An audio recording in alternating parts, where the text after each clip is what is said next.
Siyam ka tuig nga gituring namong anak ug gialagaan namo ang bata. Pero gikuha sa amoa. Human namatay. Matag magtiayon gyud DJ Sam nga magtukod og pamilya. Nangandoy man gyud nga magkaanak. Pero dili tanang magtiayon hatagan og anak. Ilabi na kung dili pa panahon nga hatagan gyud sila og gasa sa kahitasan. Ikaw ba? Andam ba kang muangkon og responsibilidad sa ubang tao para lang sa imuhang hamubong kalipay? Sa imong pangandoy nga gusto gyud magkaanak. Maayong adlaw kanimo DJ Sam. Sa imong mga viewers ug followers. Sa tanang nagasunod sa imong programa online. Ako di ay si Alma. 41 anyos na ko DJ Sam ug nagtrabaho ko kaniadto sa bangko. Didto mi nagkaila sa ako ang bana karon nga si Oscar. Si Oscar DJ Sam, manager siya sa bangko. Ug ako accountant.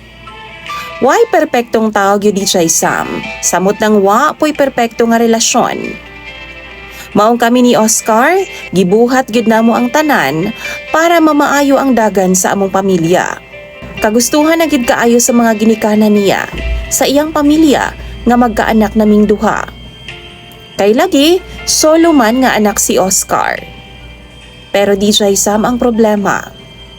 Kaniadto pa lang, college pa lang ko DJ Sam, duna na gyud ko'y problema sa matres. Kay since college, irregular na gyud ang akong period. Na-diagnose asab ko DJ Sam nga duna ko'y PCOS. Mao to tungod sa akong kahadlok kadi na siya mahatagan og anak, ako gyud siyang giprangkahan bago pa man mi magpakasal. Ako siyang giingnan sa ako ang tinuod nga sitwasyon. Pero niingon si Oscar DJ Sam nga andam daw niyang dawaton. Dawaton daw niya ang tanan akong problema. Maong diha dayon, nisugot ko nga magpakasal sa iyaha. Pipila ka buwan DJ Sam. Human sa amo ang kasal ni Oscar. Kalit lang naabot si Jenny sa among panimalay. Atol to nga nangaon ming duha. Nagkadugo ang iyang naong DJ Sam tapos napuno og bunog. Di ay gikulatan na pud siya sa iyahang live-in partner. Buntis si Jenny. Ug nahadlok siya basin mapatay daw siya sa iyang bisyoso nga bana. Sa amoa siya nidagan. Si Jenny di ay DJ Sam. Siya ang akong best friend, sukad pa dihang elementarya paming duha. Mihangyo siya nako nga sa amo una siya mag-star DJ Sam. Hangtod nga mga anak siya. Ug after a few months DJ Sam, gipanganak niya ang usa ka cute kaayo nga baby girl. 2 ka buwan mibiya pod siya para manarbaho sa Taiwan. Ug gibilin una niya sa amo DJ Sam ang iyang anak nga si Lotlot. Misugot pod mi sa akong bana nga si Oscar. Sa pipila ka buwan namo no, maayo ang among communication ni Jenny. Hangtod nga wa na gyud siya magparamdam pa. Ug nakadawat ta lang migbalita nga naminyo na kuno si Jenny didto. Maong halos 9 ka tuig. Kami ang nag-amuma og nag-atiman og nagpangga og giisip na namong anak si Lotlot. Si Oscar DJ Sam duna siya igaagaw nga tuapod sa Taiwan. Ingon pa siya namo, nakita ko nun niya si Jenny sa usa ka mall, dako daw og tiyan, buntis. Mao to gihangyo sab nako ang iyang igagaw nga kung magkita sila pag-usab ni Jenny. Pangumustahon niya. Pangutan-on kung unsabay plano niya sa iyang anak nga si Lotlot. Mao to DJ Sam wa madugay na nawag na pud og balik ang igagaw ni Oscar. Nag-cross na po daw pagbalik ang ilang dala ni Jenny. Ingon pa yang igagaw, miingon daw si Jenny nga wa daw mahibaw ang iyang bana karon. Nga duna daw siya'y anak daan o mihangyo pa siya nga di daw ipasaba sa iyang bana. Miingon sab siya DJ Sam nga amuan na daw si Lotlot. Naibaw si Lotlot DJ Sam nga dili kami ang iyahang tinuod nga mga ginikanan. Hangtod nga naibawan na lang pod namo nga nauli di ay si Jenny. Kay kalit man lang siyang mipakita sa among balay tapos nagdala og mga tanod. Gihulga pa mi niya DJ Sam. nga idemanda daw mi niya kung di daw namo ihatag ang bata. Wa na minahimo sa akong bana nga si Oscar. Amo na lang gihatag ang bata. Kaysa tinuod lang bisan unsay mahitabo, baliktaron man ang kalibutan. Inahan ni Lotlot si Jenny. Sa primero DJ Sam, ka-text o katawag pa namo ang bata. Hangtod nga niabot ang time nga di na namo siya makontak pa. Sa last na mong panag-istorya sa bata DJ Sam sa cellphone. Nahisgutan niya DJ Sam nga buutan daw ang iyahang mama Jenny. Ang pamilya po daw niya. Maong mihupay na lang po ang among gibati ni Oscar.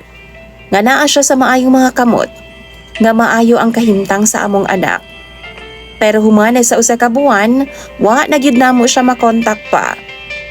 Ug ang wa namo damha ang pag-abot ni Jenny sa among panimalay usa ka buntag ni ana.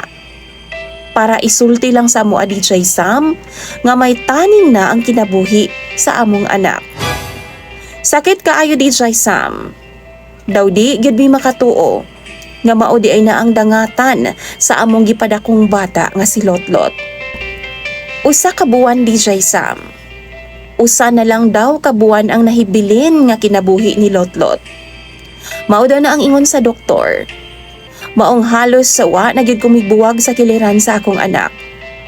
Gikan sa usa ka buwan DJ Sam nga sulti sa doktor. Gikauban ko pa siya og 2 ka buwan. Ang 2 ka buwan nga malipayon kaayo ko. Ug kasakit. Dihang tuluyan na siya nga nawa sa amua. Bituo ko DJ Sam nga ang presensya gyud sa usa ka tawo dunay rason sa kinabuhi. Tungod sa presensya ni Lotlot sa among kinabuhi sa akong bana. Napuno sa kalipay ug kasadya ang 9 ka tuig sa among kinabuhi nga kauban siya. Nagtuo ko DJ Sam nga hangtod sa hangtod na jud ming mubati og kasakit sukad sa iyang pagkawala. Pero humana sa 5 ka tuig nga nawa si Lotlot. Gidungog na jud ang dugay na kaayo namong giampo sa Ginoo. Namabdos ko DJ Sam. Naibaw mi. Nga gitabangan mi sa among anak nga si Lotlot. Ihunghong sa Ginoo nga hatagan na mi sa among dugay na kaayo nga gipangayo. Sa pagkakaron DJ Sam, 5 ka buwan na nga akong gibuntis. Ug dako kaayo kog pasalamat sa Ginoo ning akong blessing. Dinhi na lang kutob ang akong sulat.